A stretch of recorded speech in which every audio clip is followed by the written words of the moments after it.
just read. Yeah, but you ask good questions though. Yeah. So yeah, honestly, that's what I think it's about. Is like just like the questions, like it. We read something and then we're like, wait a minute, let's talk about this because isn't there like 30 different perspectives on this? Yeah. Kind of come up with our own opinions. Mm-hmm. Yep. So my thought was we don't even have to read through the genealogy because a lot of it is names that most people don't know unless they read through like Genesis. Oh no, we got to read through it. Oh my God. That's all you, boo-boo. All right. Thank you for this opportunity, Lord. Bree was doing a pretty good job earlier. I think we should make her do it. Okay, yeah. Initiation. Yeah. She's like, it's not that hard, and starts reading it and was like, fine. Yeah, it was sounding fine. Yeah, Bree, if you want to take it away. Okay, so how much of this am I reading? It's a big. We're gonna throw in all of it. Just gonna throw you in the fire. Yeah, all of it. Oh boy. Not the whole book, just the first, just the genealogy part. The first the whole book. Yeah. Okay. All right. It's a long night. Yeah. Okay. This is the genealogy of Jesus the Messiah, the son of David, the son of Abraham. I'm so nervous right now. Abraham was the father of Isaac, Isaac the father of Jacob, Jacob the father of Judah and his brothers, Judah the father of Perez and Zerah, whose mother was Tamar, Perez the father of Hezron, Hezron the father of Ram, Ram the father of Amminadab, Amminadab the father of Nahashon, Nahshon the father of Salmon, Salmon the father of Boaz. Is that correct? Mm-hmm. No idea. Whose mother was Rehab. Boaz the father of Obed, whose mother was Ruth. Obed the father of Jesse, and Jesse the father of King David. David was the father of Solomon, whose mother had been Uriah's wife. Solomon the father of Rehoboam, that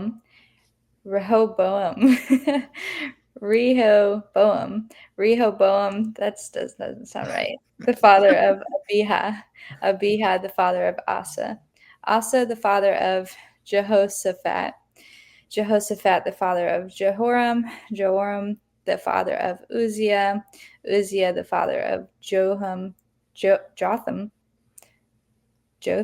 the father of Ahaz, Ahaz the father of Hezekiah, Hezekiah the father of Manasseh, the father of Amon, Amon the father of Josiah, and Josiah the father of Jeconiah, and his brothers at the time of the exile to Babylon.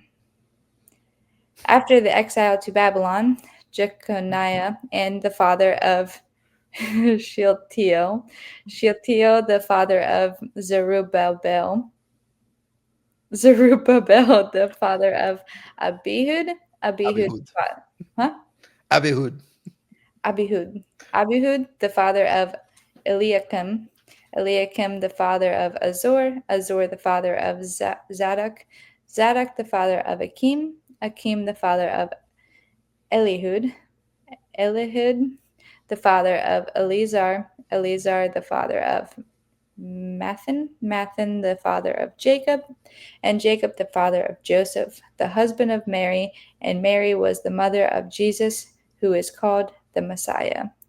Thus there were 14 generations in all from Abraham to David, 14 from David to the exile to Babylon, and 14 from the exile to Messiah.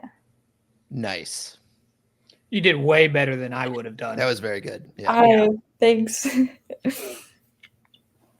I'm sweating a little, I think, actually. It's okay. It's just friends talking. That's all. Don't be nervous. We were nervous the first time reading through too. We're like facing down reading out our books. We're like running out of breath. We're like, why are we running out of breath? It was so bad. Like we were like looking at our Bibles instead of like reading on the screen. So we're just like, our forehead. It's like massive forehead going on. If it makes you feel any better, I think I blacked that whole situation out, so I'm not even sure what I read. Yeah, I mean, okay. it's That's what I'm saying, is that there's so many names in there. There's no way that you can. Yeah. It was like Spanish. Like I was just Yeah. The more that you read it, though, the more it like starts like coming together. So like if you start reading like the Old Testament and things like that too, a lot of these people have stories in the Old Testament. So like Boaz is mentioned quite a bit, and Rahab is mentioned quite a bit. David. So it's like, yeah, David. So like you start to like piece it together as you read, and like it seems like every time you come back to like rereading something, like you catch something new that you never realized before. Mm. It's like you could read the same fail. book like 10 different times and find something new every single time you read it. Yeah. Like it's insane. Yeah, it really is. So it's like even me, who's like I've read quite a bit of the Bible, but like I'll be reading through stuff that I've read multiple times with Bryce, and then I'll be like, wait a minute, what? I'll just catch something. Yeah, like Jacob wrestling with God. Yeah, like actually physically wrestling with God. Like, wait a minute, hold on. So cool. Yeah, he was left alone, and then a man started wrestling with him. Yeah, like what? Yeah. Like, how did that segue? Like, yeah, it's not like it says a man walked up to him and they started wrestling. It's like all of a sudden he's alone and then he's wrestling with somebody. You're like, where'd this guy come from? Yeah. All right. Who wants to read next? I can read. Right. You guys hear me all right? Mm-hmm. Okay. Joseph accepts Jesus as his son. This is how the birth of Jesus, the Messiah, came about. His mother Mary was pledged to be married to Joseph, but before they came together, she was found to be pregnant through the Holy Spirit. Because Joseph, her husband, was faithful to the law and yet did not want to expose her to public disgrace, he had in mind to divorce her quietly. But after he had considered this, an angel of the Lord appeared to him in a dream and said, Joseph, son of David, do not be afraid to take Mary home as your wife, because what is conceived in her is from the Holy Spirit. She will give birth to a son, and you are to give him the name Jesus, because he will save his people from their sins. All this took place to fulfill what the Lord had said through the prophet. The virgin will conceive and give birth to a son, and they will call him Emmanuel, which means God with us. When Joseph woke up, he did what the angel of the Lord had commanded him and took Mary home as his wife. But he did not consummate their marriage until she gave birth to a son, and he gave him the name Jesus. Get my boy Jesus up in here. Yeah, buddy. Before we keep going real quick, I just want to point out, said all this took place to fulfill what the Lord had said through the prophet. The virgin will conceive and give birth to a son, and they will call him Emmanuel.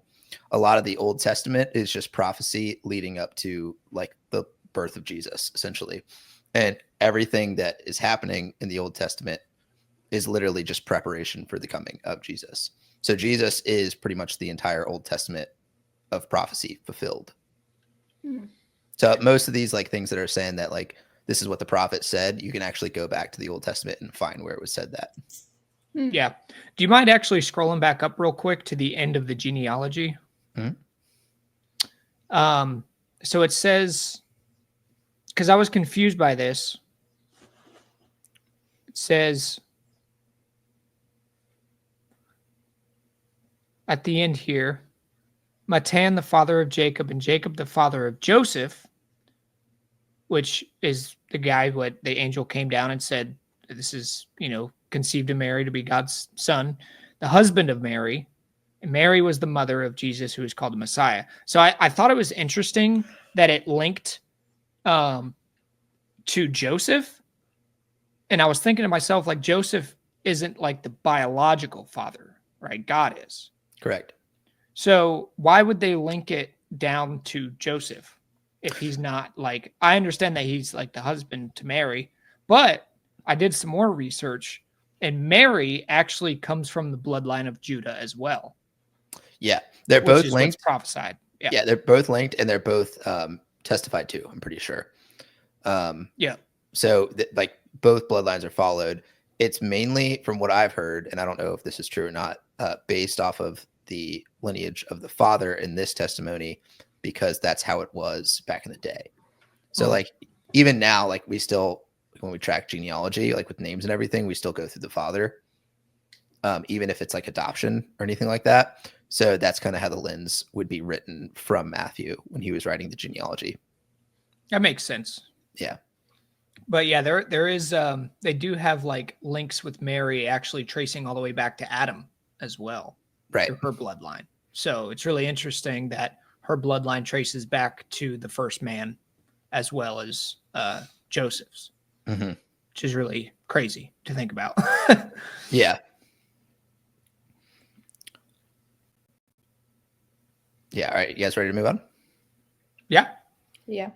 All right. Bailey, do you want to read or do you want me to? Sure, I can read. Oh, all right. Cool. Forgive me though, because I can't see very well, actually. It might help if you like pull it up on another tab and just like make the tab small. Okay, can we do that? I mean, you can read off this if you want. If it's really small though. Hang on, Bryce is pulling it up. Mm-hmm. It's because my eyes got super blurry out of nowhere.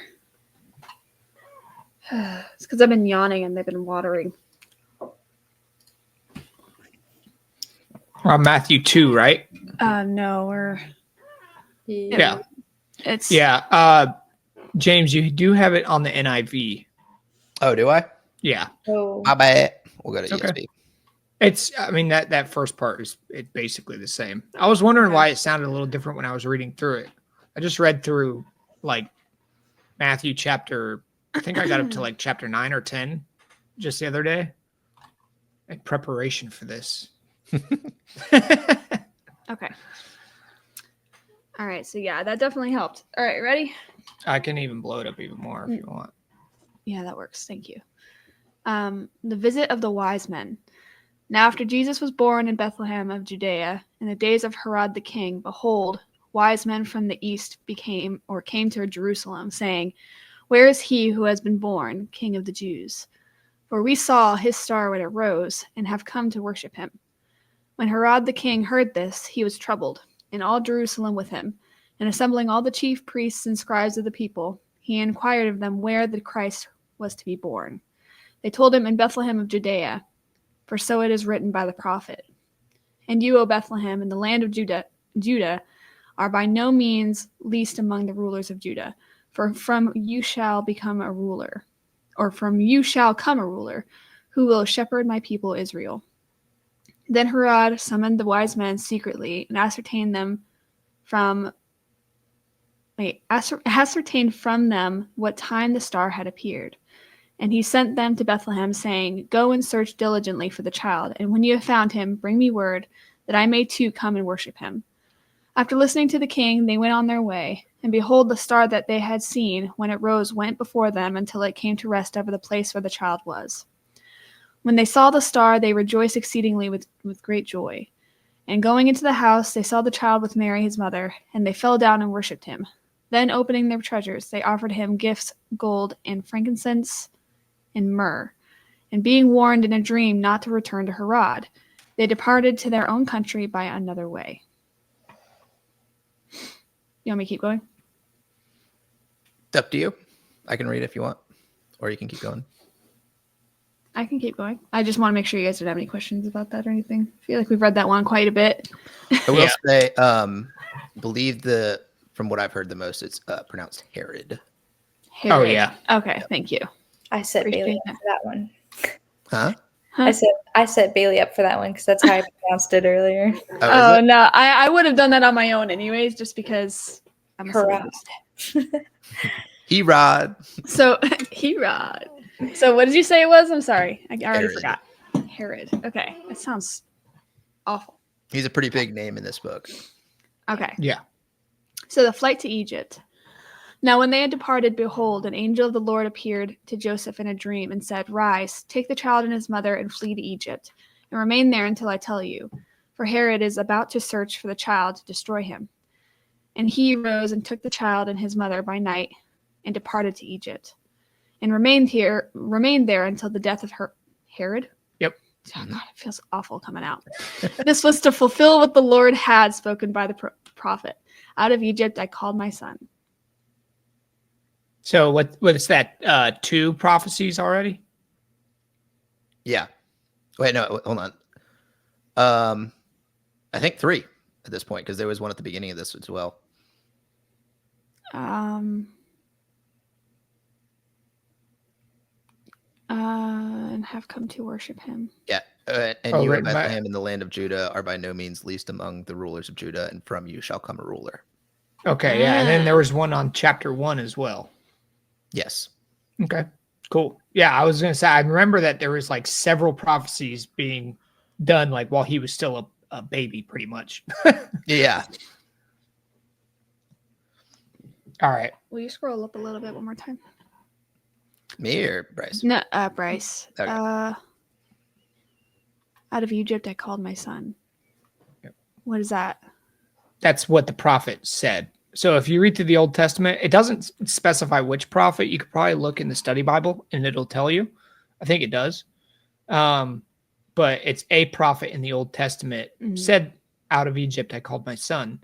So it's basically like that's God's word coming from the prophet. Okay. That's why they're called a prophet. Okay. So this him going to Egypt basically sets him up for this, because eventually Jesus will be called out of Egypt. Oh, okay. Got it. Cool. James, you want to take away Herod kills the children? Yeah, I get to read the fun part. Yeah, that's pretty bad. Herod kills the children. Then Herod, when he saw what he had been tricked by the wise men, became furious, and he sent and killed all the male children in Bethlehem and in all that region who were 2 years old or under, according to the time that he had ascertained from the wise men. Then was fulfilled what was spoken by the prophet Jeremiah. A voice was heard in Ramah, weeping and loud lamentation, Rachel weeping for her children. She refused to be comforted because they are no more.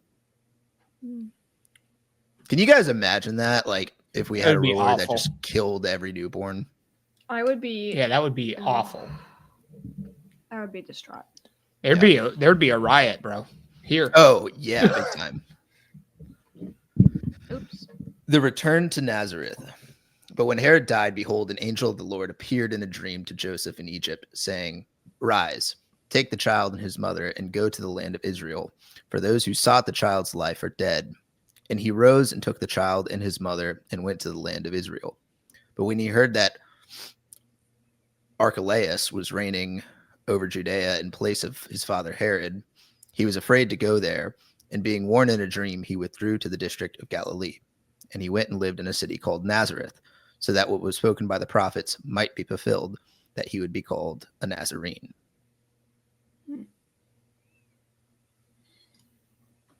I'll keep going. Are you sure? We're on chapter 3. I can take this one away if you want. You want to? Sure. Go for it. John the Baptist prepares the way. In those days, John the Baptist came preaching in the wilderness of Judea. Repent, for the kingdom of heaven is at hand. For this is he who is spoken of by the prophet Isaiah when he said, The voice of one crying in the wilderness, prepare the way of the Lord, make his paths straight. Now John wore a garment of camel's hair and a leather belt around his waist, and his food was locusts and wild honey. Then Jerusalem and all Judea and all the region about the Jordan were going out to him, and they were baptized by him in the river Jordan, confessing their sins. But when he saw many of the Pharisees and Sadducees coming to his baptism, he said to them, You brood of vipers, who warned you to flee from the wrath to come? Bear fruit in keeping with repentance, and do not presume to say to yourselves, We have Abraham as our father. For I tell you, God is able from these stones to raise up children for Abraham. Even now the axe is laid to the root of the trees. Every tree, therefore, that does not bear good fruit is cut down and thrown into the fire. I baptize you with water for repentance, but he who is coming after me is mightier than I, whose sandals I am not worthy to carry. He will baptize you with the Holy Spirit and fire. His winnowing fork is in his hand, and he will clear his threshing floor and gather his wheat into the barn, but the chaff he will burn with unquenchable fire. Any Dude was questions hardcore. about that? Yeah, that was. No. Yeah. Yeah, but he's right. You know, I think about this guy sometimes, just like if I go on a diet, I'm just like, this guy was eating nothing but like essentially crickets and honey. Ew. Yeah. Yeah. Well, dude, I think I was reading through Matthew, I think it says somewhere in here not to worry about what you eat. Yeah, it definitely does. It literally does. Yeah. Yeah, I mean, I think that was like, I mean, obviously this was before the coming of Jesus. So like the old law was still in effect at this point. So yeah, the new standard hadn't come. But even so, it was like, I think there was more so like a sacrifice that he was like giving to God. You know what I mean? that who was giving to God? John the Baptist. Oh, okay. Yeah, I mean, he was considered to be like the greatest at the time before the coming of Jesus, you know? So he was like sacrificing even what he ate to him. Yeah. But still, freaking locust and honey, man. That sounds awful. The honey part, not so much, but locusts? See, even the honey part. Reminds me of, who was it? Not Steve Jobs. Who's the other guy, the Microsoft guy?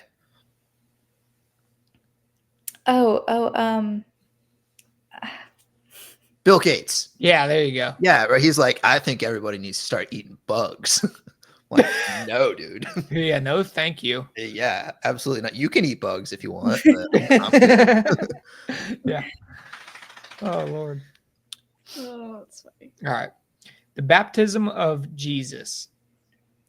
Then Jesus came from Galilee to the Jordan to John to be baptized by him. John would have prevented him, saying, I need to be baptized by you, and do you come to me? But Jesus answered him, Let it be so now, for thus it is fitting for us to fulfill all righteousness. Then he consented. And when Jesus was baptized, immediately he went up from the water, and behold, the heavens were opened to him. And he saw the Spirit of God descending like a dove and coming to rest on him. And behold, a voice from heaven said, This is my beloved Son, with whom I am well pleased. Now, do you guys think that that literally happened? Or do you think that's metaphorical? Like, what do you think is like being ascertained from here? I kind of take it as literal. Yeah, that's yeah. I That's took what it. Yeah, that's why I'm a little confused by that. Yeah, when he consented, when Jesus was baptized, Like maybe immediately he went up from the water, and behold, the heavens were opened to him. Oh, well. And he saw the Spirit of God descending like a dove and coming to rest on him. And behold, a voice from heaven said, This is my beloved Son, with whom I am very well pleased. Well, so I mean it's literally saying that a voice came from heaven, right? So like a light probably opened right where Jesus was being baptized. I don't think that the Spirit of God looked like a dove. I think it was just graceful like a dove, and that's the way they're explaining it. Yeah, I would say so too. You know, just coming down slowly and gently, and I don't know, just being more graceful. Yeah. Yeah, can you guys imagine, like, because I mean, there's a lot of like places in the Bible where it talks about like kind of some like mystic stuff going on. I think it's real because like you hear all these people like giving testimonies of like seeing Jesus, and that's what like brought them to Christianity in the first place. And you also hear other testimonies of like people like seeing like demons and stuff like that. So if this actually happened, God himself is on earth coming down and presenting himself to the rest of us. Why wouldn't he do something like spectacular in that moment? right. Yeah, exactly. Like, so that being said, imagine if you actually like, got to see that, because this is in front of like a bunch of people. Like, what would your reaction be? Like, you'd probably just be like jaw dropped, right? Yeah. Yeah, honestly. What the heck? Well, and a lot of people describe too, like when you like see God, I know this is just the spirit of God, but when you see like God or an angel, a lot of people like can't handle the what's the word I'm looking for? Like the mightiness. I don't know how else to explain that, but I don't like think they can either. yeah, well, The power of his presence. And yeah, exactly, yeah. So they can't handle that, so you actually just look down and bow because like you just can't handle Yeah, you seeing just like it. fall over. Yeah. Yeah. So Crazy stuff. yeah.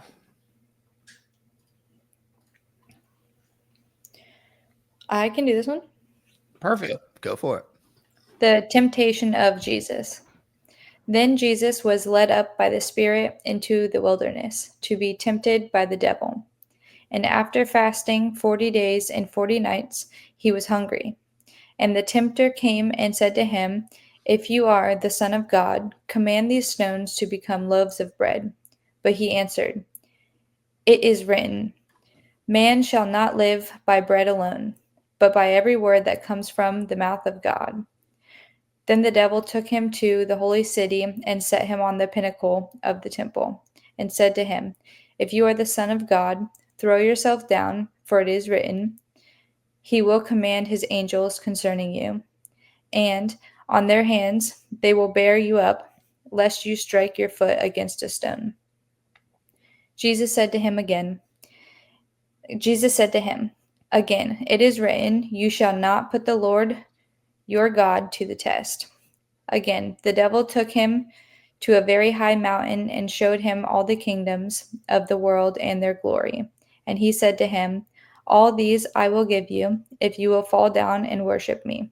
Then Jesus said to him, Begone, Satan, for it is written, You shall worship the Lord your God, and him only shall you serve.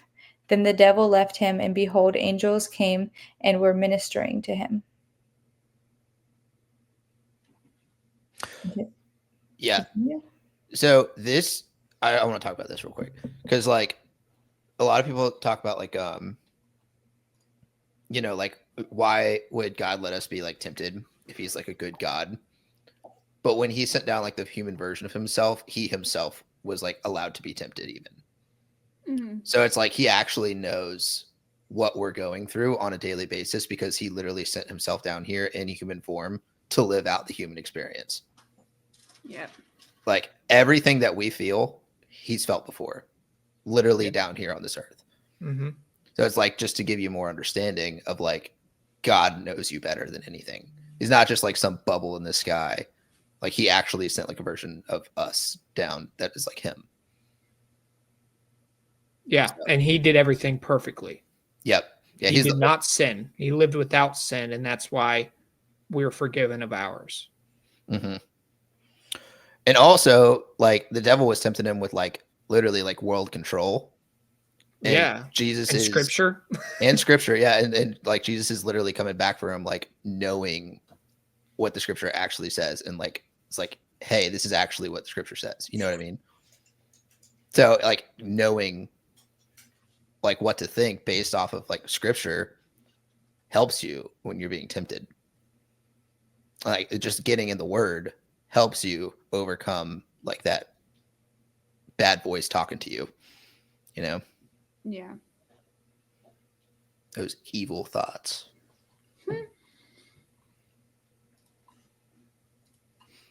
All right. Who wants to read next? Do you want to? I don't care. Go for it. Yeah. Jesus begins his ministry. Now, when he heard that John had been arrested, he withdrew to Galilee.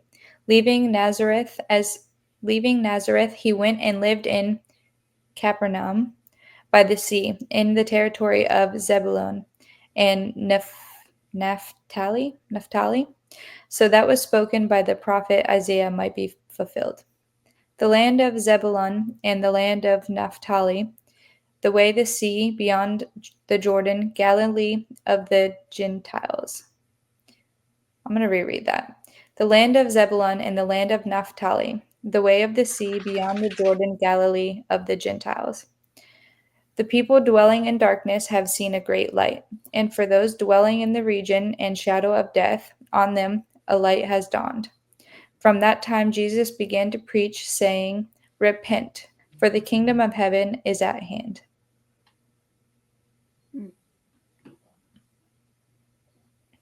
Jesus calls the first disciples. While walking by the Sea of Galilee, he saw two brothers, Simon, who is called Peter, and Andrew, his brother, casting a net into the sea, for they were fishermen. And he said to them, Follow me, and I will make you fishers of men. Immediately they left their nets and followed him. And going on from where he saw two other brothers, James the son of Zebedee, and John his brother, in the boat with Zebedee, their father, mending their nets, and he called them. Immediately they left the boat and their father and followed them. Okay, so some people like have argued this against like actually happening because it says the word immediately. It's like, yeah, no one just like walks by and just says like follow me, and then like immediately they just drop what they're doing and then like go follow him, right? I think it has to be looked at with context to be able to understand that properly. So like, because immediately is written a lot in the Bible, and the interpretations of immediately are like kind of up in the air from these translations. So it's like, does that mean he literally just like walked up and was like, follow me, and they were just like, I'm going to go with you? Or did like he walk up, probably talk to him for a little bit, convince them, and then like immediately, in the sense of like they gave up their life after a conversation? Yeah, and in a relatively short amount of time for a conversation like that, you know what I mean? Like, Yeah. to Right. make it such a decision, that I would call that immediately. Yeah, Yeah. I definitely think it's the latter for sure. Yeah. But people do argue that against like Christianity. They're like, no, people just don't immediately like just drop everything. Yeah, but I mean, like when you read through this, it says immediately they left the boat and their father and followed him. So it's not saying they took their boat back to where, you know, and they went back to their house and packed their stuff. It's saying that they left the boat and started following him. So I feel like in that sense, that one's pretty immediate. Well, they probably did do that, like from like the area that they were in, you know, but like, again, it was probably after like a conversation, and then like they're probably like, hey, Dad, we're quitting being fishermen. We're going to go work for this guy. Right. You know, I like, also think it's a I'm tired of working on this boat. I'm getting out of here. Yeah. In my mind, it's kind of like a silly argument. You know what I mean? Like this little, like, you're gonna argue this little passage right here because it says the word immediately. You're gonna focus on that. Well, I mean, there's quite a bit of it. So like, again, though, it's kind of reading in context and like analyzing the situation, you know? Yeah, like later on in Matthew, it describes a tree withering, and it says tree. immediately. Yeah. And like a tree withering immediately, like it could have actually withered immediately, or like the next day it could have just been dead when the day before it was perfectly fine. Right. And so I think like that's pretty actually immediate for a tree to die. I think that was mentioned in another gospel too. Another book Mark, where it says like the next day it was dead. Yeah. So it's like, okay, so is it the next day or is it immediately? But at the same time, it's like if you kill a tree within a day, you're killing it pretty immediately. You know? Yeah. I mean, like I would buy that if they sold that in a pesticide. Are you kidding me? Get this root out of my backyard. Yeah. Non-bearing fruit tree. Yeah. Okay. All right. Bailey, you reading or you want me to? Oh, I can read. Jesus ministers to great crowds. And he went through all Galilee. Is it Galilee or Galilee? Galilee. Galilee. That's how I say it. Okay, that's fine. Teaching in their synagogues and proclaiming the gospel of the kingdom and healing every disease and every affliction among the people.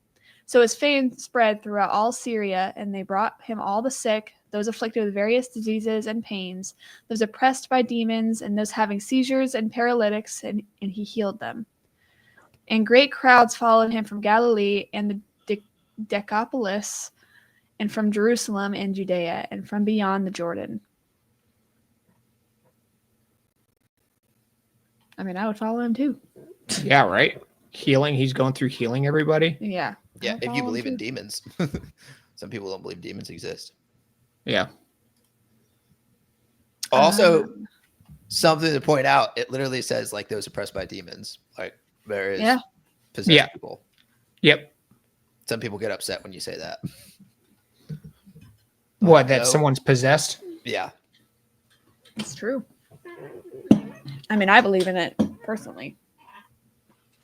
What do you think, Bree? I believe in it. Absolutely. Have y'all seen an exorcism? Yeah, I mean, there's testimonies with people who were saying that like they were exorcised on and a demon came out of them. Like they're pretty descriptive about what they were feeling in that moment. It's hard to like, I'm sorry, go ahead. No, that's all I had. It's hard to force your body to go through such trauma, I would say, to fake an exorcism. Like that, the way that people act when they are put under an exorcism is absolutely mind-boggling. Like the sweating, the profuse sweating, the vomiting, like the body usually like crazy. rapid movements. The voice changes, yeah, personality changes, like right off the bat. I feel like it's really hard to believe that that's not actually happening. So yeah, I feel like I've seen some pretty unexplainable things that it's just there's no way that it wouldn't be anything else. Right. Exactly.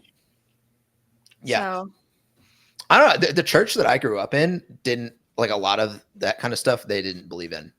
Like they thought like the gifts of the spirits were like dead. So like any of the healing that can be done like by the disciples or like Jesus, they didn't think that was possible nowadays. They didn't think that like if you were a Christian, you could be possessed, which is still a big argument right now. They didn't think anybody could really be possessed by demons because once Jesus died for sins, like it forgave everybody. So like I never was like heard about any of this in church growing up. And it wasn't until like I was in like late high school, I went to a church that was non-denominational, and like people were like flying flags and like speaking in tongues. And I'm like, what is going on here? Like they had like a prayer thing and everyone like walked to the front and people were like praying over people and like getting exercise, and like someone put their hands on like this girl's forehead and she just like dropped to the ground. I'm like, what is this? Compared to like, I mean, that's terrifying. I mean, I've watched a lot of Ghost Adventures. That's how I've seen a lot of exorcisms. And yeah, well, it's like if you believe in ghosts, it's like this like lines up perfectly. Right, it's and like, I do believe in ghosts. I always have. I've always believed in ghosts, and that's. I mean, say whatever you want to say about Ghost Adventures, but I mean, there's some scary stuff, man. Like regardless, like not even just from that TV show or whatever, but like I said, like I fully believe in it. If you are a Christian and you believe in God and you have, no matter how strong your relationship with him is, there's always a little crack or a crevice that a demon could, I strongly believe in that. And it's seriously, I don't play around about it. Well, yeah. And that's why you're not supposed to play around with like Ouija boards or other things like, boards, yeah. Like, I mean, just other like religions in general, because it can let more evil stuff in. If it's not of God, you shouldn't want it. Right. Yeah, I think there is a fine line between like knowing what other like religions are saying. I think you should be well versed on that, because like right, but actively practicing it and stuff, like you got to be careful. Well, have you guys ever heard of Kundalini yoga? Yeah, I know we've talked about it before. Yeah, so like it's like for you guys don't know, but like it's this practice of yoga that's like this pretty intense practice that after you do it for like a certain amount of time, so like you would do it for like an hour or two at a time, you enter into this like trance-like state, and it's supposed to simulate the same effects that like a DMT trip has, but just like naturally through yoga. What? Yeah, so I was like, well, I want to do that. So like I started like researching it, and I was watching videos of people like getting into this state of like the Kundalini spirit, and like the teaching of the yoga practice was crazy. So it was saying that like the Kundalini yoga, the essence of it is there's like this serpent that lives at the base of your spine, and as you practice this form of yoga, the snake ravels its way up the spine, and hits all your chakra points. And once you hit like each chakra all the way up till you get to the top, that's when the Kundalini serpent like reaches like full enlightenment mode or whatever, and like you become entranced in this state, which is like supposed Sounds to be like being possessed. Yeah. well, it sounds like being possessed, but at the same time, like it's in the yoga practice, like the highest form of like enlightenment that you can get, because when this happens, like your body starts convulsing and like you're getting all this DMT shot into your system. So like you're seeing like other dimensions, you're speaking to all these like things out there, you're seeing all this crazy stuff.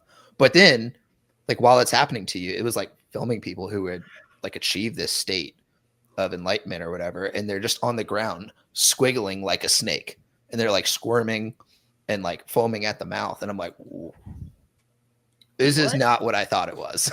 No. Yeah, that doesn't sound that doesn't sound relaxing. Yeah. The idea of letting a serpent take over.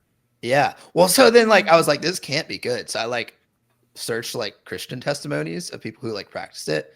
And there were people on there that like became Christian after like doing yoga and stuff. And they're like, Kundalini is one of the worst like spirits out there, because you're working to let it get in your body. You're working to let it possess you. It's like, what the what? Yeah. It's insane. Yeah. You're asking for it at that point, I guess. Mm-hmm.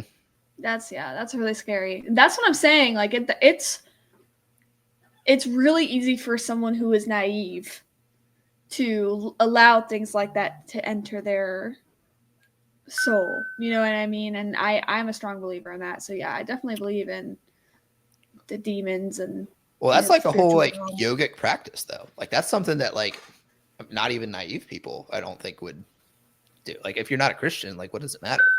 You know?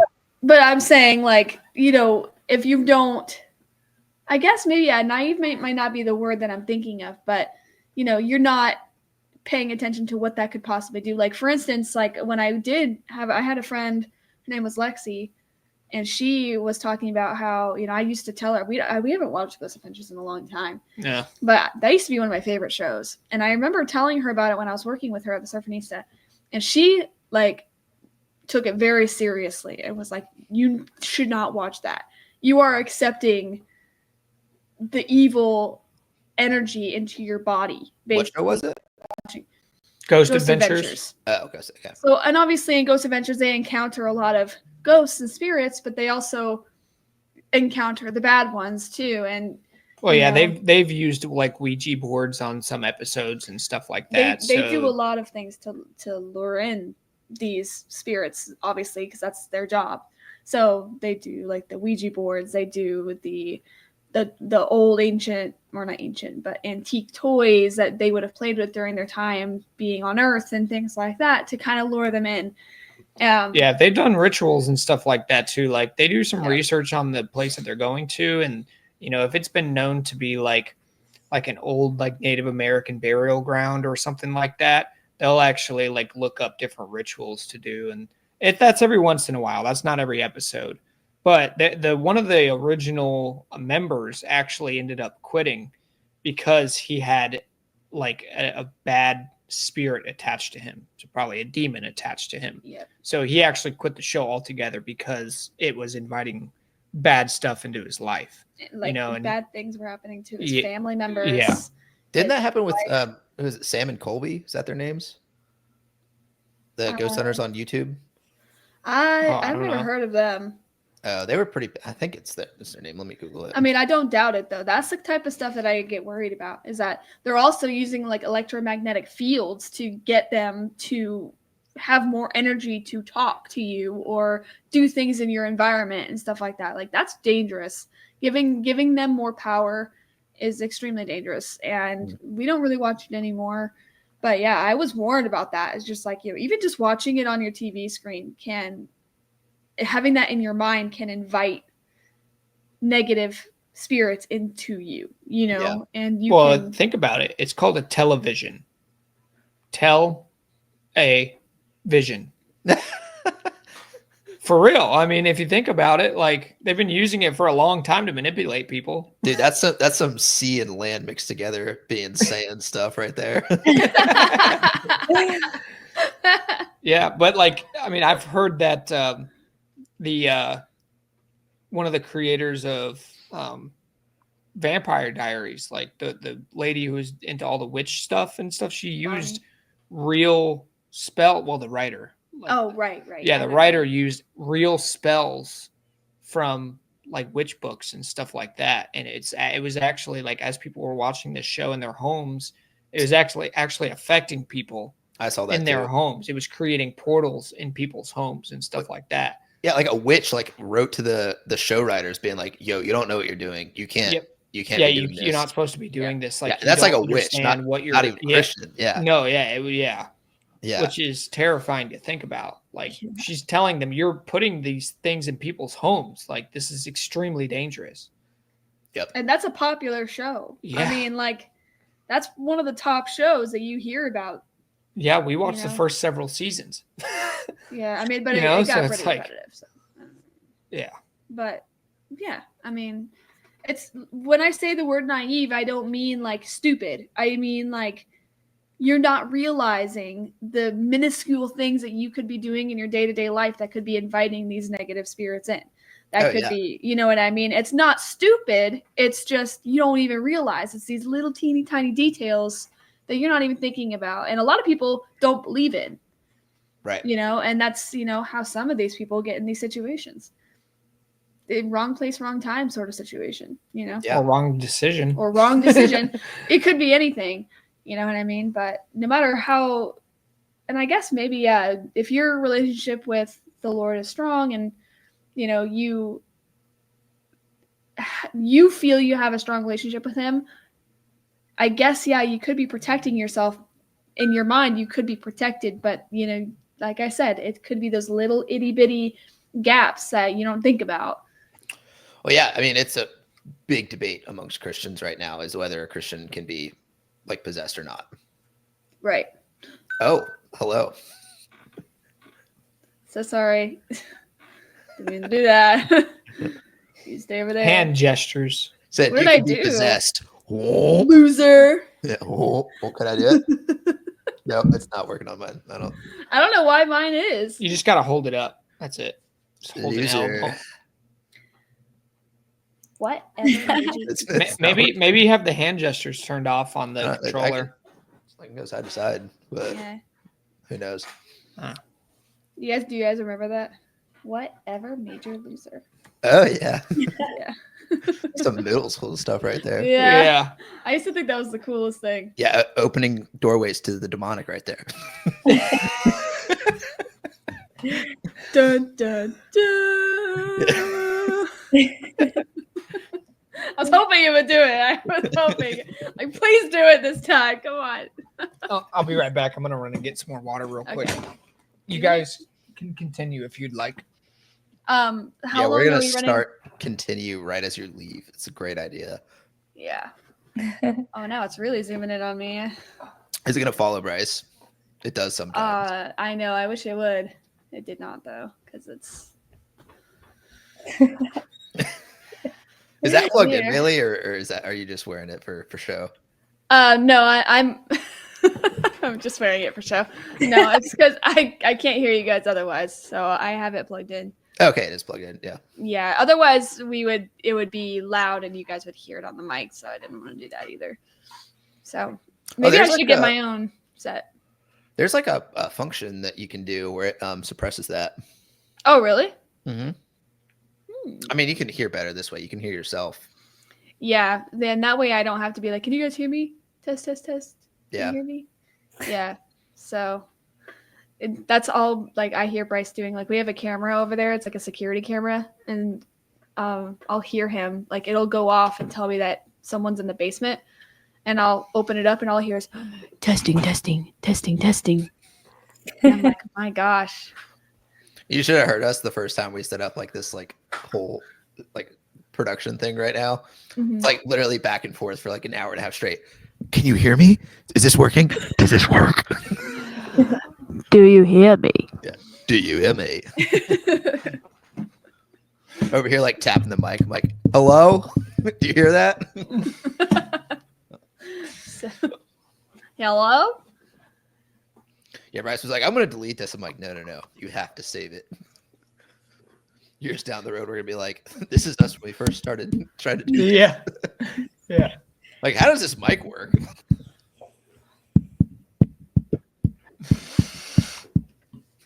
Before, I couldn't hear it when I was tapping.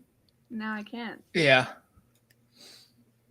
It's all right. What are you doing now? It's weird because I can't really hear when you talk, but I can hear when I talk. I can hear when I talk. It's really weird. Can you guys hear me when I'm talking?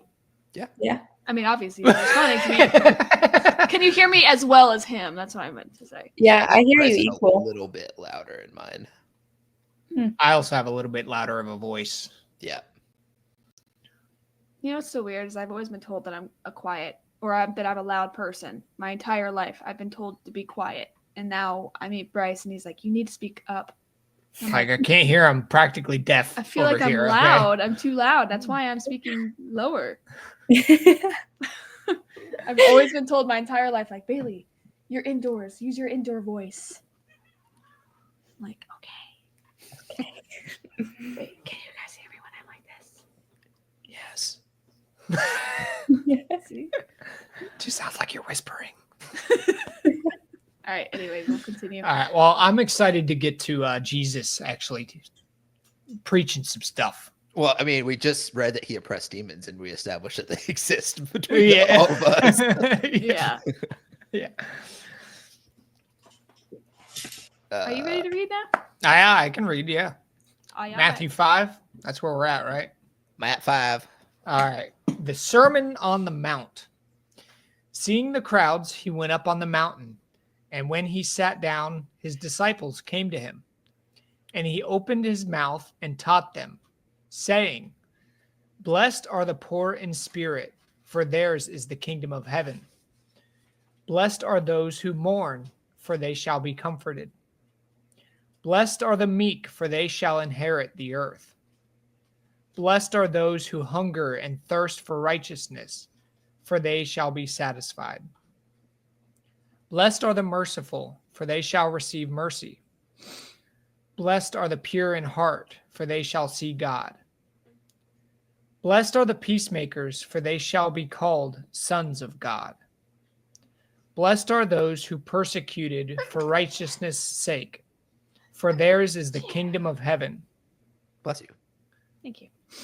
Blessed are you when others revile you and persecute you and utter all kinds of evil against you falsely on my account.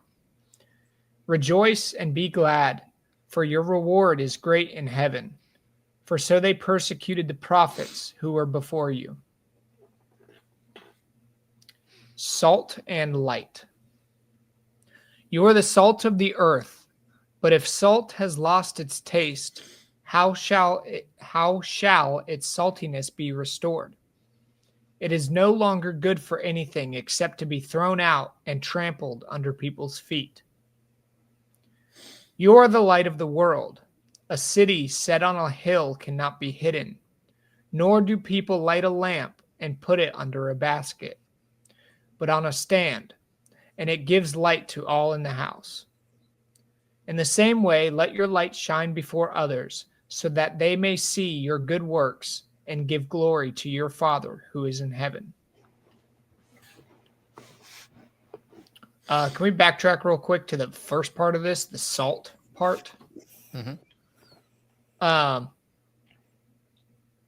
I'm not exactly understanding this metaphor here. Like, if salt has lost its taste, how shall it? Like, what does he mean? Just like you lose who you are? No. So, like, in this sense, like we know, like, being salty is like not a good thing. Like, oh, you're salty, taste that, Right? But in this context, he's saying you're the salt of the earth in a good way, because salt it's the best seasoning. Oh, I don't. What? What? Do you guys see this? What was that? It seems like StreamYard agrees with you. I guess so. Salt is the best seasoning. I have no Or is that a idea. Mac thing? I don't know. Does it work Like for usually, like FaceTime does that. What but did you do? Yeah. I didn't do anything. Yeah, Huh. I don't know. With this thumb. Okay, so that did that. I don't know. Oh, wait, you have a MacBook, don't you? Yeah, Yeah. I think it was the Mac that did It was your Apple, the Apple Yeah, but product. I have a MacBook. You Yeah, might I'm not have the not- setting on though. Like if It's you go like like- this, I'm not Or in like FaceTime this? though. I'm like this is a Right. what? so I don't James, know, man. go like this. Wait, where does that get? Yep, it's the Apple. What about the explosions in the background? I don't know how you did that. I don't know. When It's did it this. start doing this? This has never done this. Yeah, try that. Try to go like think this. it's It was this. like it was fireworks. Trying to use the force over there, James. Yeah. Well, anyways, I guess Mac agrees with me here. but Yeah. no, it's saying salt of the earth. Like it's a good thing because like salt adds to like all the flavor. Can I Right. interrupt real quick? No. It was go for it. definitely the spirit that's standing next to you. Yeah, for real. Yeah, you Oh, welcome. yeah. Bro. There Yeah. you go. Yikes. Actually, I have been like thinking about that a lot. I was talking to Bryce about this. I definitely like everyone has like an angel. I definitely think that like mine is like around all the time. And I've been trying and praying to like see Well, that was it. him. Maybe. Yeah, I don't know. He said. Yeah. He's like, you're salt. But yeah, no. So salt is a good thing. And if you lose it, if salt loses its taste, you don't want to put it on food. It's not good for anything. Gotcha. Right. I Like mean- so like is it just saying like try to be like as good of a person to the world as you can, but if you end up being like bad, then nobody's gonna want you? Well, if you're I the don't light know. of the world, a city on a hill, a city set on a hill cannot be hidden, right? So like Yeah. the light that shines within us, like this is Jesus's words again. So like if you're a Christian, you have light shining out of you. You're meant to like shine that light. You're not supposed to put it in a basket to where it can't shine. Right. Yeah, I understand that metaphor. I was Mhm. just a little set back by the salt one. But So like I salt get the losing its point. taste is the same as putting a light in a basket. It's worthless. Okay. Yeah, I put salt on everything, so Yeah. that would be detrimental for me. Okay. Yeah. Yeah, that makes sense. Yeah. So it literally is just like don't tamper your light. Okay. Should we finish on that? Because, Well, well, I mean, so when do you want to? oh, you be Call saying it. someone else read? No, I'm saying like how long are we going to be doing this? Because I think Bree said that she doesn't have. How much time do you have, Bree? I don't have anything to do, but I haven't gotten myself dinner, and it's already 10 o'clock. Oof. Yeah, so That's rough. that's why I'm saying Yeah. that, 'cause I remember you saying they only had an hour. But I mean, y'all, that's mostly when school starts, is when I'm gonna be like a little Oh, bit. okay. Okay. Yeah. that. So I Yeah. misunderstood that earlier then. Yeah, I was just I mean, letting I'm you down to know, keep because going. I'm having a good time. So Yeah, I should be all right. I mean, it's looking like a pizza night, so Okay, there you go. Perfect. let's do this thing. Sweet. All right, I'm gonna keep reading. Oh wait, before you do, I also want Okay. to point out verse 11 was pretty cool. Blessed are you when others revile you and persecute you and utter all kinds of evil against you falsely on my account. Rejoice and be glad, for your reward is great in heaven. So they persecuted the prophets who were before you. It's like literally saying, like, even when you're stressed out and it feels like everyone around you hates you, God's like, Rejoice. I got your because- back, bro. Yeah. Yeah. Exactly. Mhm. I thought the same thing when I read it too. Yeah. I like that verse a lot. Yeah, Yeah. it's a good one. Yeah. And it says, so they persecuted the prophets who were before you too. It's like all throughout this freaking book, people are like tearing you up for following God or following Mhm. Jesus Yep. throughout the whole thing. So it's like, it's not going to be any different for us now. No. There. I feel like even more so now. Like I feel like this verse was really meant for like people in our age. I mean, I guess all ages, because I mean that's why the Bible's been around for so long. It's kind of like carried on for so many ages. But I feel like it's especially, matters now because we have so many people like against God, so many different religions or atheists, and there's just so much of it now. I don't know. I guess there was back then too, but I feel like there's a lot more people on Earth now. Yeah, a lot of haters. And in Revelation too, it talks about like Christians will be, persecuted. So, we have to keep that in mind too. Like some pretty bad stuff. I don't know if it's going to happen in our lifetime, but some pretty bad stuff will happen during that time to Christians. So you just need to keep your faith and realize that our reward will be great in heaven. Yeah. Christ came to fulfill the law. We're all good, right? Mm-hmm. Okay. Do not think that I have come to abolish the law or the prophets. I have not come to abolish them, but to fulfill them. For truly I say to you, until heaven and earth pass away, not an iota, not a dot will pass from the law until all is accomplished. Therefore, whoever relaxes one of the least of these commandments and teaches others to do the same will be called least in the kingdom of heaven. But whoever does them and teaches them will be called great in the kingdom of heaven. For I tell you, unless your righteousness exceeds that of the scribes and Pharisees, you will never enter the kingdom of heaven. Anger. You have heard that it was said to those of old, you shall not murder, and whoever murders will be liable to judgment. But I say to you that everyone who is angry with his brother will be liable to judgment. Whoever insults his brother will be liable to the council. And whoever says, you fool, will be liable to the hell of fire. So if you are offering your gift at the altar, and there remember that your brother has something against you, leave your gift there before the altar and go. First be reconciled to your brother, and then come and offer your gift. Come to terms quickly with your accuser while you are going with him to court, lest your accuser hand you over to the judge, and the judge to the guard, and you be put in prison. Truly I say to you, you will never get out until you have paid the last penny. Lust. Let's talk about that real quick. Hold on. Okay. I like how in this, like, Jesus is literally saying, like, still go do your sacrifices, do what has been written.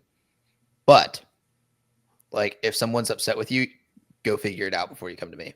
Like, he's literally, before you go to the altar and offer a gift, and you're like, your brother has something against you, go make peace with your brother first, and then come to the altar. He's literally, like, saying, like, make peace on earth. Yeah. That's the message here. I like that. Yeah. And he's saying, like, what you're going to be judged on is how you treat others, essentially. Yeah. I mean, yeah, because if you have a short fuse and you yell at everybody and, stuff like that, then, which I still do. I'm working on it. We all have stuff to work on, but but especially me with this park. I was just thinking about when we were on the phone the other day, and you're like, this piece in front of me. I'm just like, Bryce, that is a child of God. And you're like, I'm like, you're right. Yeah. I'm like, you should pray for him. You're like, I pray that they learn how to drive. Bryce has an angry spirit. All right, he's just got an angry spirit. I'm working on fixing it through Jesus. Through Jesus. He's literally like, his spirit animal is anger from inside out. That's what his spirit animal is. That's literally it. Hey, I've been doing pretty good, okay? You don't have to throw me under the bus in front of everybody. Oh, I'm always going to do that, man. Bryce, I think you brought yourself up in this whole thing. Yeah, that's true. I did. You're right. I wasn't going to say anything, but I was sitting there and I was like... Yeah, actually, that's what reminded me of it. Was also... James is like, wait a minute, back up. He's like, let's keep going, guys. I mean, the lust part's not much better either. So I know. Yeah. Watch me the whole time. I'm like, I'm just kidding. I won't. I promise. All right. Well, let's keep going. Do you want me to read? I haven't read in a while. sure. All right. You have heard that it was said, "You shall not commit adultery." But I say to you that everyone who looks at a woman with lustful intent has already committed adultery with her in his heart. If your right eye causes you to sin, tear it out and throw it away. For it is better that you lose one of your members than your whole body and be thrown into hell. And your right hand causes you to sin, cut it off and throw it away. For it is better that you lose one of your members than your whole body go into hell. You just getting that? Are you just getting the right hand thing? It literally like repeats it. Do you see that? Yeah, it does. Yeah. Oh no! What? It says your right eye and then Yeah. your right hand. Yeah. Yeah. Oh, did I read? Okay, my bad. Yeah. No, you read it correctly. You read it right. Yeah. Yeah, but you Didn't- just remembered It it. didn't go in the brain properly. I'm just. Oh, okay. Yeah. I thought you were more- laughing because it says if your right hand causes you to sin. It's like, Yeah. oh, I can explain.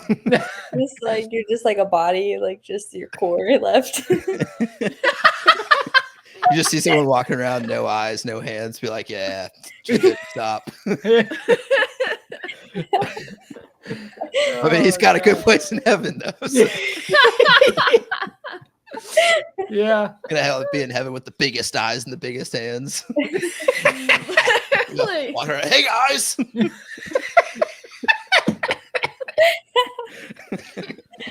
All torso. Oh god. Oh, That is God funny. dang. All right. All right. Yeah. Divorce. Dun dun dun. Uh-oh. It was also said, "Whoever divorces his wife, let him give her a certificate of divorce." But I say to you that everyone who divorces his wife, except on the ground of sexual immorality, makes her commit adultery, and whoever marries a divorced woman commits adultery. I like that he says except on the ground of sexual immorality. Yeah. It's like, all right, there's some hope here. Yeah. In case. Not that I'm just saying for other people. Well, it's like if you get cheated on, I don't know. It's like how. Well, how exactly. That's what later. I'm saying. It's like, how do you stay with somebody? And Yeah. if that, like, I don't know. It's just hard for me. I don't know. I mean, it literally. But it goes back to forgiveness too. Like, yeah. Shouldn't you forgive them? I think you should forgive them, but at the same time, I don't know. It's like one of those things where it's like you're opening something up in the spirit when you're cheating on somebody. And I don't know if that door ever can fully get shut. I mean, with Jesus, anything's possible, so it can. Yeah.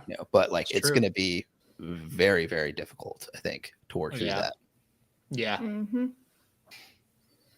I mean, it's one of those things that's unforgivable, in my opinion. I mean, It's I hard. agree with what James said. Like that door just never fully shuts. Yeah. I don't feel like it does, like ever. Yeah. It doesn't. Like, Yeah. you can forgive, but that I feel like, in my opinion, it may never open again, but it's not fully shut. Well, Yeah. Forgiving and trusting are kind of two different things, right? Right. Well, I think they're tied together, but they are different. It's hard because true forgiveness comes from within your heart. So if you're truly going to forgive somebody, you can't bring up the things that were, that were in the past, the bad things that happened. You can't hold it over their head. That's where true forgiveness stems from. Like, you can say you forgive somebody, it doesn't mean you really do in your heart. Mm-hmm. But when you truly forgive somebody in your heart, you let go of the things that they did wrong. That's like the forgiveness that we got from Jesus. Like it's real forgiveness for our sins. Mhm. We should never be able to go to the holy place because of the things we think and do, but we are forgiven for those, and that's true forgiveness. He's not bringing up, you're going to get into heaven, but don't forget that you did this. Yeah. You know what I mean? Like, I don't imagine, I don't see Jesus being that kind of person. You know what I mean? That Like, thing you did 45 years ago? Yeah. I Yeah. remember. That's right before this. I was listening to a podcast with like a Catholic guy that was essentially saying that that's how it is. And like he was talking to a Protestant, and the Protestant was like, "Yo, bro, I don't believe what you're saying," because they got the whole idea of like purgatory and all that, and like the time in purgatory is spent atoning for the sins that you have committed, that like the lasting effects of it. But it's like no, it's like if Jesus comes down, like that's why he died on the cross. It's like to rid yourself of all that. It's like that's the whole point. Yeah. But yeah, I like what you said. Like it's this full, like encompassing love that like carries out everything. So you should be able to forgive. But I don't know. We're still imperfect, you know? Right. Exactly. And we are our own beings. Well, and it stems from fear, you know, and fear is the opposite of faith. Absolutely. You know, and that would be the same for a lot of people, you know, because it's so hard to trust somebody when they've done something so wrong to you. You just can't let it go.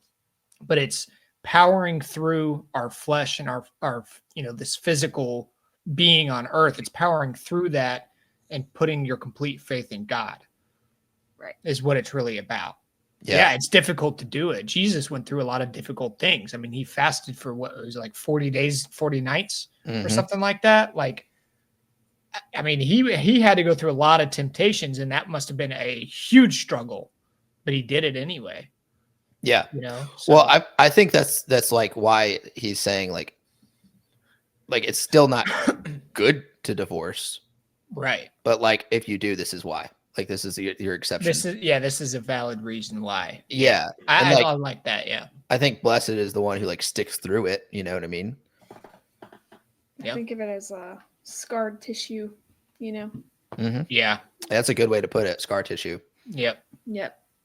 So it's healed, not but bad. it'll never be the same. Exactly. I like that. Thanks, Bailey. Where'd you get that one from? Freaking prophet over here. For real. All right, I'm gonna keep reading. Os. Again, you have heard it said that it was said to those of old, "You shall not swear falsely, but shall perform to the Lord what you have sworn." But I say to you, do not take an oath at all, either by heaven, for it is the throne of God, or by the earth, for it is his footstool, or by Jerusalem, for it is the city of the great King. And do not take an oath by your head, for you cannot make one hair white or black. Let what you say be simply yes or no. Anything more than this comes from evil. Don't make promises you can't keep. Yeah, basically. Yeah. Okay. Yeah, that makes sense. For some reason, I was just like, Yeah, it's basically saying like if someone asks you to do something, simply tell them yes or no. Like, yeah, I can do that for you and do it, or no, I can't, and just be honest. Like, I can't do that. You know? Well, it's like, hey, can you pay me back this $20 that I'm lending you? It's like, dude, I swear to God, I'm going to do that. And it's like, you never do. It's like, all right, well now. Yeah, now you just over $20. Like, God's going to make you stand before him, and he's going to make you cuss at him.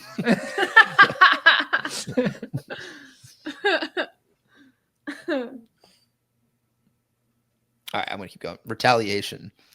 You have heard that it was said, an eye for an eye and a tooth for a tooth. But I say to you, do not resist the one who is evil. If anyone slaps you on the right cheek, turn to him the other also. And if anyone would sue you and take your tunic, let him have your cloak as well. And if anyone forces you to go 1 mile, go with him 2 miles. Give the one who begs from you, and do not refuse the one who would borrow from you. Yeah, I've always seen this as basically having more of a servant mindset. Yeah. This one's hard. This one's hard to do. Yeah, because like, I mean, imagine if someone came up and punched you in the face. What do you know? Are you realistically gonna go, all right, hit my other one now? You know, like chances are you're gonna be pretty mad. Someone punches you in the face. You're gonna want to hit back. Yeah. Yeah, but it's saying you shouldn't. Yeah. Yeah. I don't want to give money to the crackhead standing by my car at the intersection. They're everywhere, man. Like, well, I don't want to give anyone my cloak if they stole my freaking tunic. Yeah. What? Yeah, that's my tunic. I'm not gonna give you more than you took. Yeah. Okay, so I've heard a really good story that changed my perception on some of this. All right. You guys know Phil Robertson from Duck Dynasty? Oh yeah, okay. Yeah, so I think it was just like a YouTube interview, like someone was interviewing him on YouTube, and he was talking about a story. And this is like before the Duck Dynasty days. This is before he had established like the whole Duck Commander like dynasty. And so he was making his money off of trapping. And he said that he was out running the creek one day, and his traps kept getting raided. Like people were like stealing all of his traps, and he couldn't like make ends meet. So he said he started carrying a shotgun with him, and he would scare people off all the time because there was all kinds of people just raiding his traps, and he would threaten them with the guns and be like, get out of here, and he would catch them and then like threaten them with the gun and all this stuff. And he said that once he found Jesus, he was like, all right, I'm going to take a different approach this time around.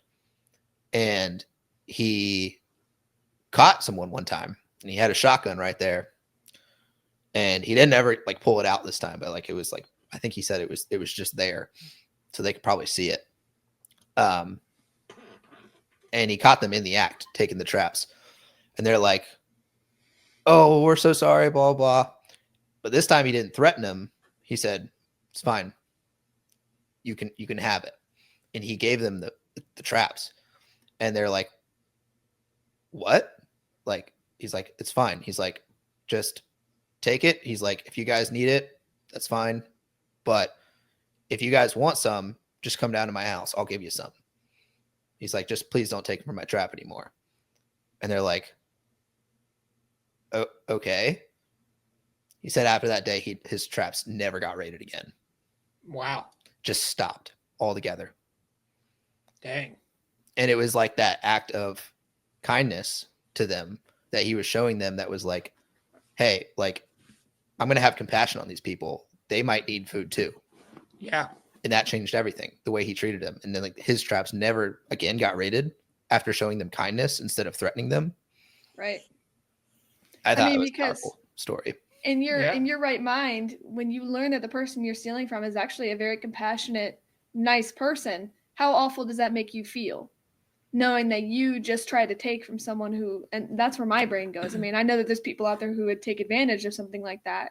But in my mind, if I was ever stealing from someone and I found out that they weren't a complete and total jerk and they were actually really nice, like how awful would that make you feel? You know, like I would never do it again.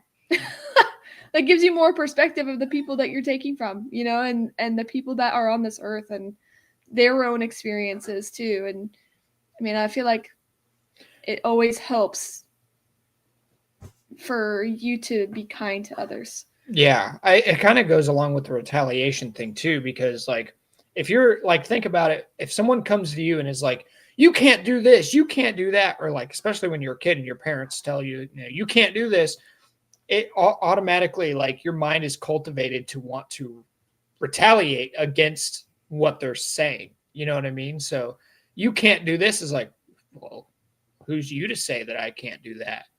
You know, like I'm going to do it anyway, just to spite you.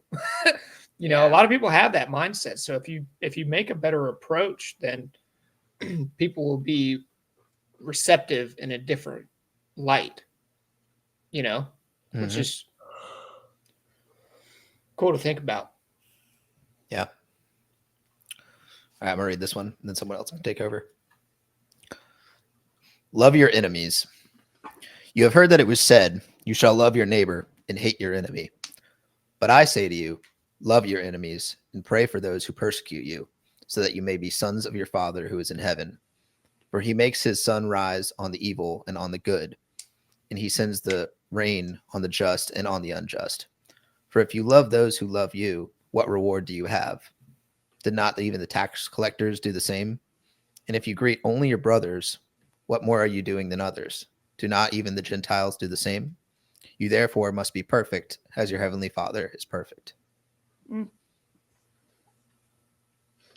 Yeah, actually, I read this when I read this the other day. We just had a truancy meeting with, well, Bailey did the meeting with it's a social worker from the school.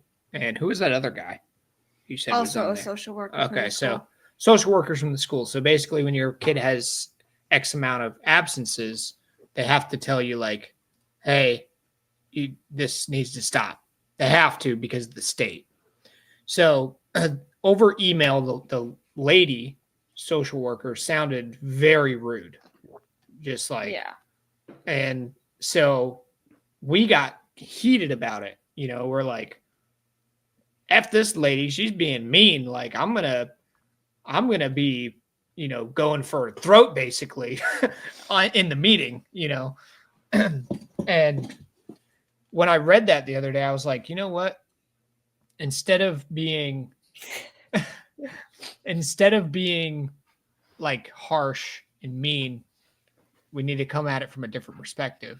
So the morning before the meeting, I actually prayed for her to be understanding and like somewhat nice in the meeting to us, because I knew that if she was like rude right off the bat, that would set the course of the meeting and everyone would be heated probably. Mm-hmm. So I actually prayed that she showed us like compassion and understanding and actually worked with us through it. And when she told me that the meeting was done, she was like, this lady was actually very nice during the call. And I was like, thank God.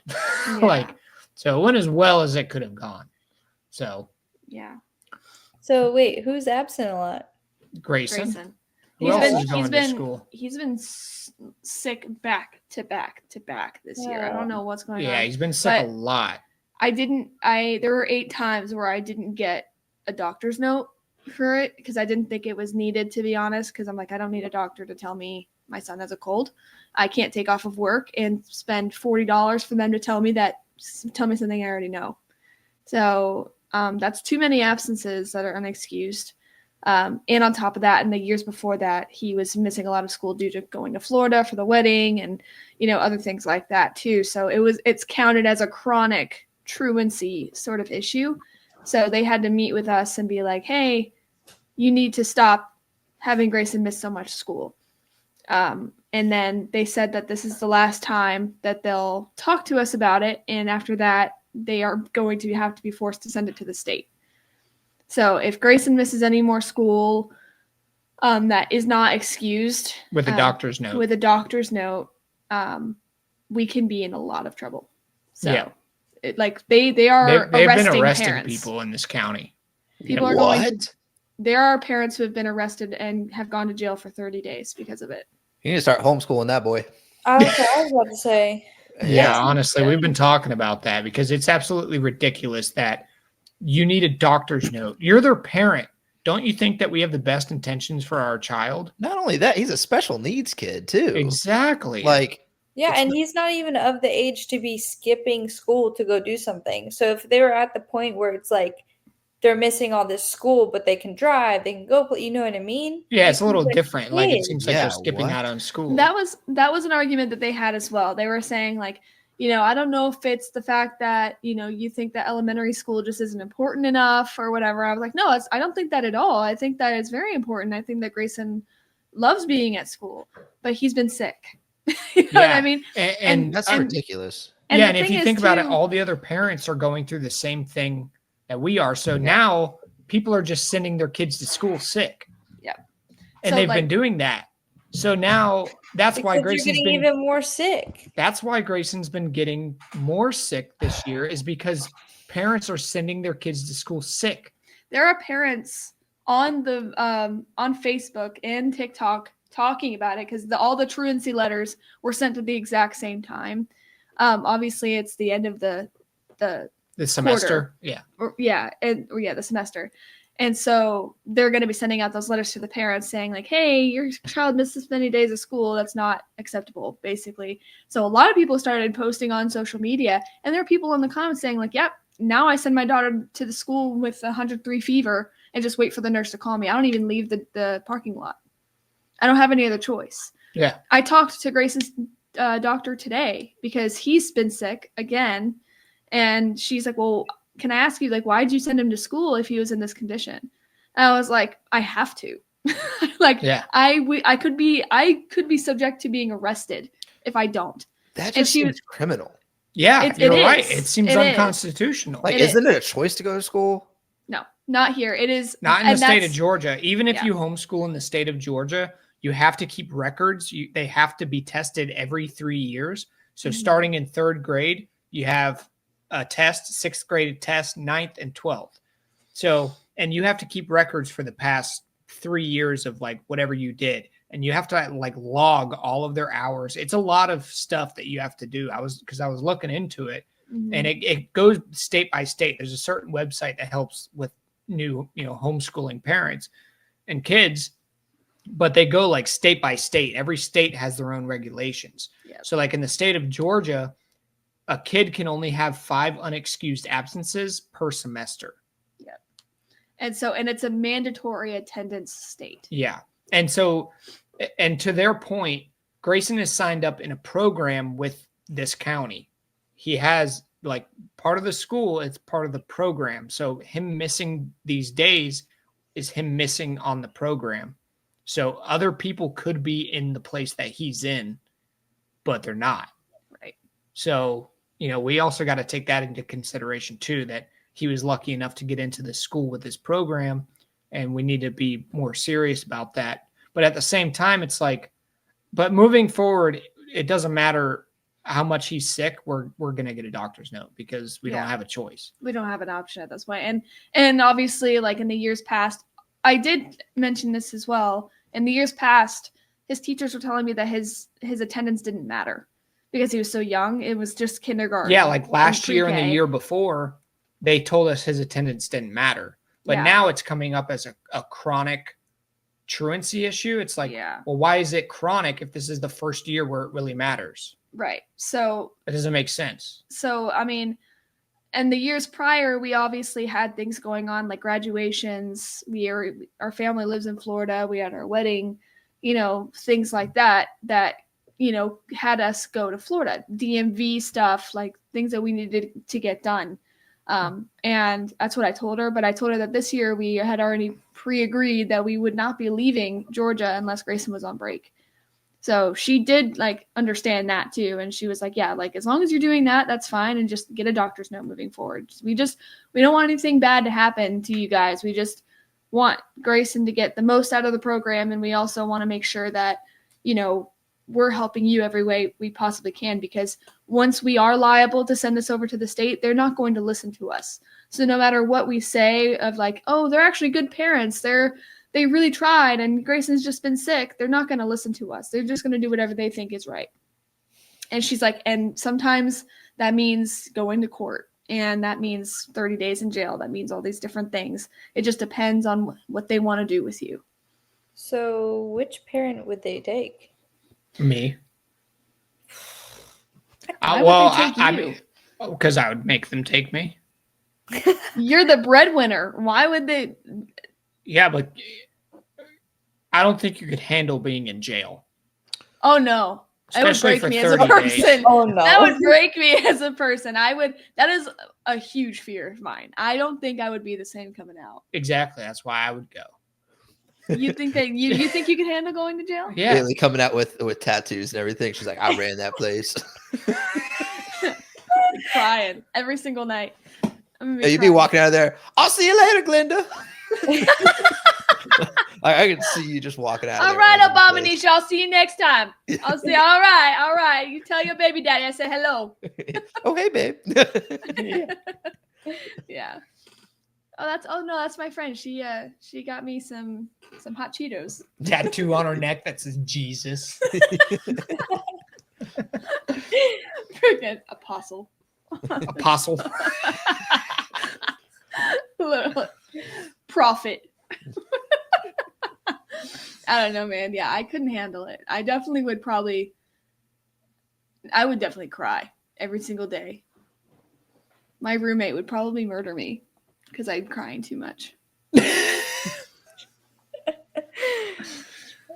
So maybe it is best for you to go. At least I'd know you'd survive.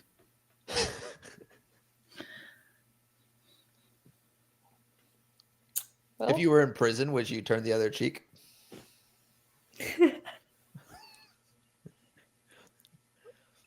What does that mean? What do you we just mean? read. Well, yeah, what we just read. All right. Dude, I'd be preaching to people. I'd be like, in Jesus' name, come on, man, stop. Have some compassion. God is on my side. No, I don't know if I could, to be honest. I mean, I would try, but at the same you're gonna time, add another 30 days. Like they're gonna be like, this dude's just a punching bag. Everyone will be fucking beating me up, you know? Like, say, give me your mashed potatoes. Nah, man, these are my mashed potatoes. Yeah. But you know what? God said that I should give you my mashed potatoes. So here's Yeah, you my want my mashed peas potatoes. too? There you go.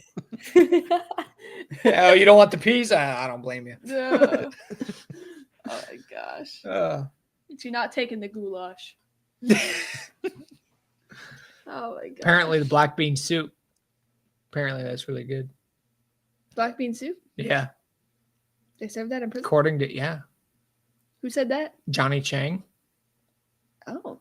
No, that wasn't in prison. That was what they cooked at the church. Yeah. At the church, yeah. No, that was his favorite meal. He said that. Yeah, Yeah, the church was it was cooking his- it.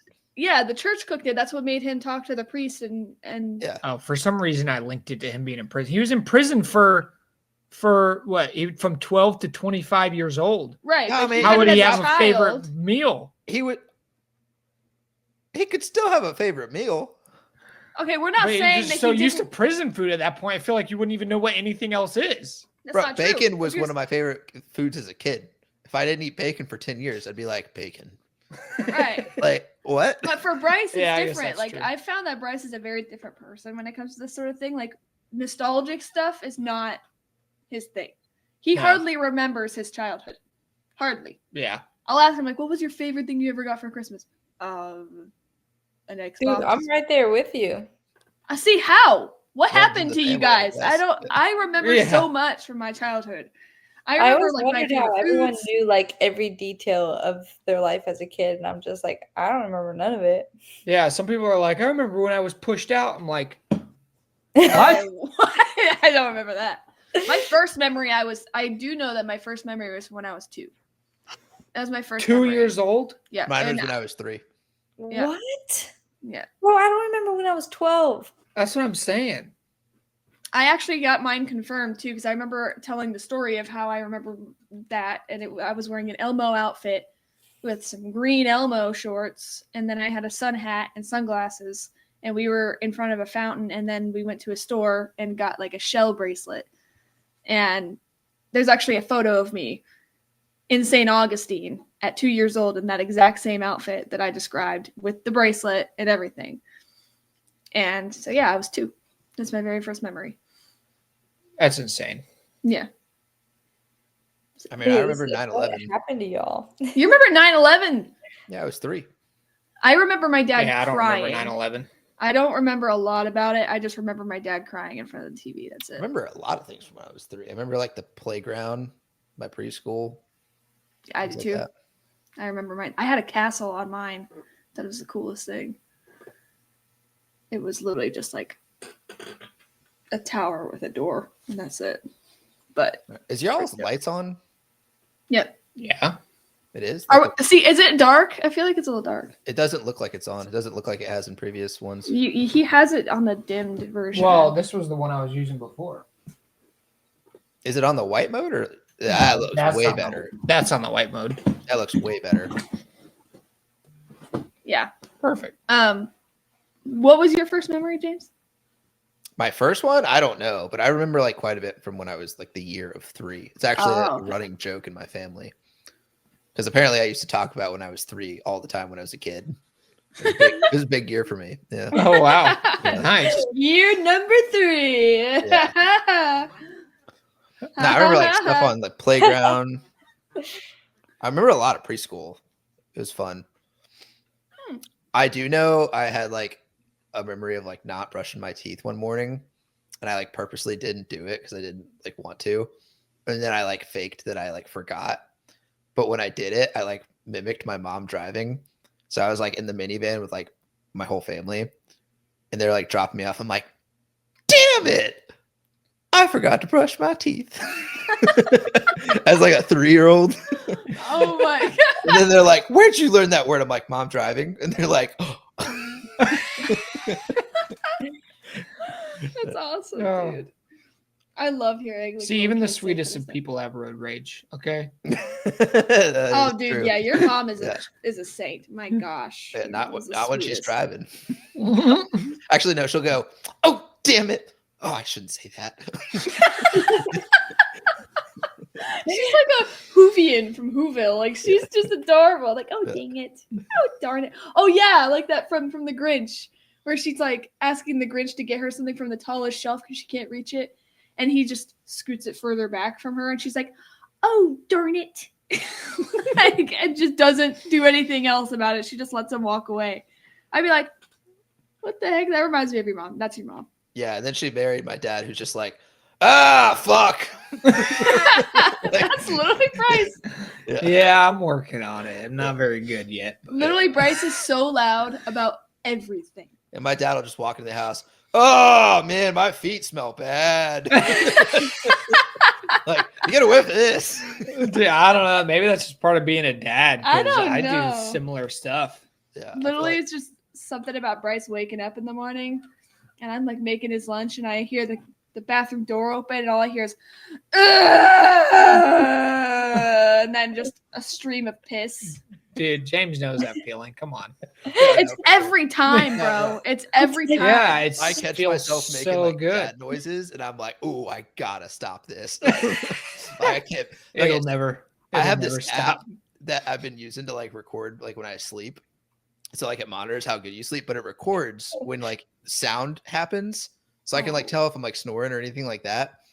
My dad came over here when we were going on a hunting trip, and he slept in my living room, and it was picking up the sounds he was making from my bedroom with like the door closed and everything. Like you could hear him like get up off the couch and be like, ugh. And then like you could like hear him like lay back down, like plop on the couch, and then just go like, ugh. Oh, yeah. There's something about that. Yeah. Fucking, like, why Yes. must you announce out those yourself in such a loogies. way? Like, we know you're there. Just relax. Oh, that's So great. hang on. Bree, did he do that when he lived with you? Yeah. Made Yeah. noises. In the Yeah. bathroom? Yeah. Like he just randomly just started screaming in the bathroom when he started peeing? I don't remember that, but I remember that. Not. Yeah. Yeah, I don't I think that's scream every either. guy. I just let out a sigh because It's- it feels great. A sigh. Letting out I all don't that know. pee. You're getting loud there, man. Yeah, he's Some days I am like, oh yeah. Yeah, but that's just Wow. it's just a guy thing, man. When Nico Yeah. wakes up in the morning, he's the loudest person I've ever met, and I hate it. Dude, how? I'm like, when I know that Bryce is sleeping, I'm like opening drawers quietly. I'm tiptoeing. I try to be quiet, but I'm not that quiet of a person. It's no, you're No. not. I thought I was a loud person. Y'all are like freaking real quiet compared to my dad. Like night and day difference. It's funny the difference between your mom and your dad. But both of your parents are very outgoing.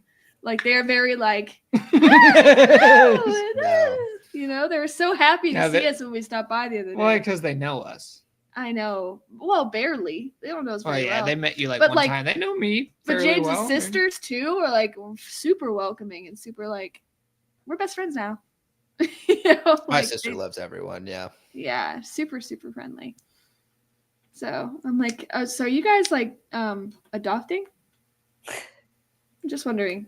Wait, what? You asking looking for a for a friend. new family or something? Oh, Yeah, just asking for a friend. Wait, what? I said I was. It's a joke.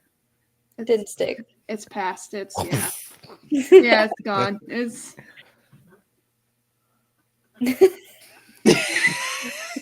there it goes. oh, there it goes. Well, on that note, goodbye. All right. All right. So, All right. how are we supposed to end these videos? Pretty sure we're supposed to say like and subscribe. Yeah. Yeah, no, I agree. But like I don't want to do something like cliche, where like it's like, oh, smash that like button. Like we can't be doing that. Yeah, no, but when you say it, you got to actually say it, like smash that like button. You can't. It just sounds cheesy though, because like people always say it and they're always saying, I'll smash that like button.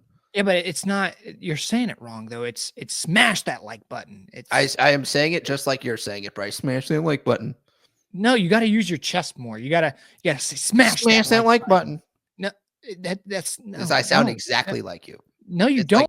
Thank you guys for liking and subscribing to our YouTube channel. If you were interested, please tune back in next week. We are dropping new videos on Mondays and Thursdays. And God bless y'all. Yeah, also don't forget to smash that like button. Any of that. Gosh, dang it, man. God bless. God bless y'all.